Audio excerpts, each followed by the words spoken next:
Hello Mzansi, welcome to Ask Khulume with Pro. If today is your first time visiting this channel, please do the right thing and click the subscribe button. Guys, uMusa Khawula claps back at Usomizi.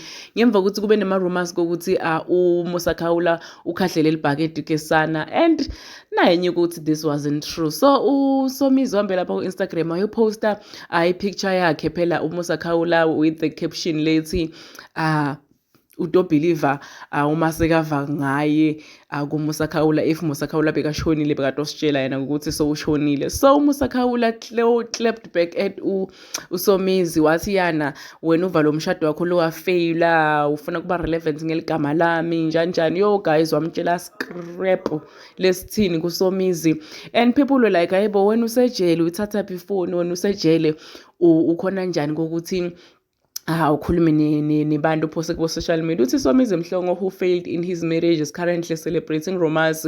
He is no longer relevant. Uthi nje Somizi akasekho nje relevant.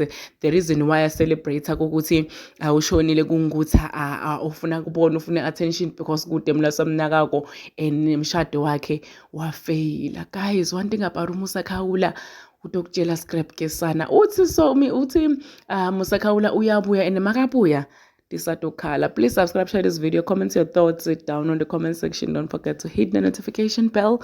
I will see you in the next one. I'm signing out. Goodbye.